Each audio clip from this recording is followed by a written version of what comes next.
by Shankar Singh.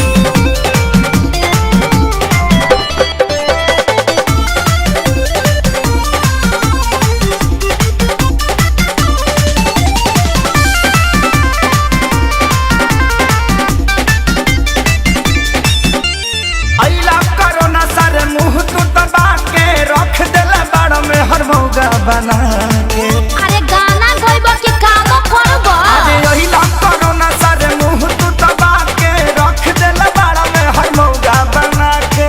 सटक दादा lockdown खुली अब कब जी, अरे कब जी, अरे कब जी, अरे कबो न जी। हमर मौगी खेलत बिया पबजी, हम तो दुनु बेरा कटटानी सब्जी। हमर मौगी खेलत बिया पबजी, हम तो दुनु बेरा कटटानी सब्जी। देखो हौ लुगा धइल बा आदमी खानी खींच दो ना तो पुलिस के फोन करके कह देब कि हमार भतार 4 दिन से खोखता। अरे ना हो जातनी जातनी। हाँ ठीक बा जल्दी जा।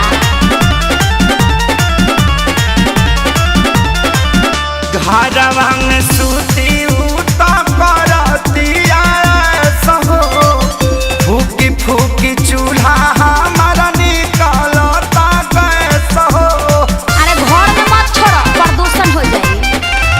घरवा में सूती उता करतिया सहो, फूकी फूकी चूल्हा हमारा निकलता गैस हो।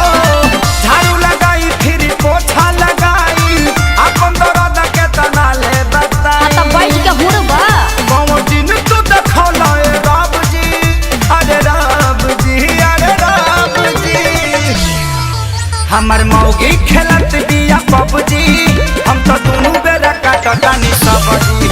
हमर मौगी खेलत बिया पबजी, हम तो दुनु बेरा काटतानी सब्जी। आ सुनो आलू बैंगन काट के मिक्स सब्जी भी बना दी हो।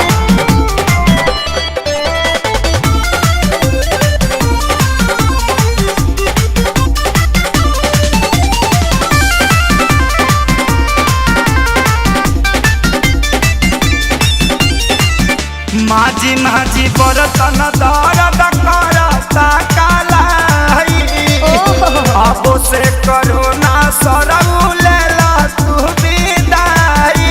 सार साहू मत करो चुपचाप काम करो ई जाए वाला नहीं खे। माझी माझी बरतन दर्द करता कालाई, अच्छा अब से करोना सरऊ लेला तू विदाई। रहे खेसारी के हीरो में बड़ा नाम हो, सोनू सुधा को साथे भइले गुलाम हो। सभे रोवे घर में बैठी डभ डभ जी, अरे डभ जी, अरे डभ जी।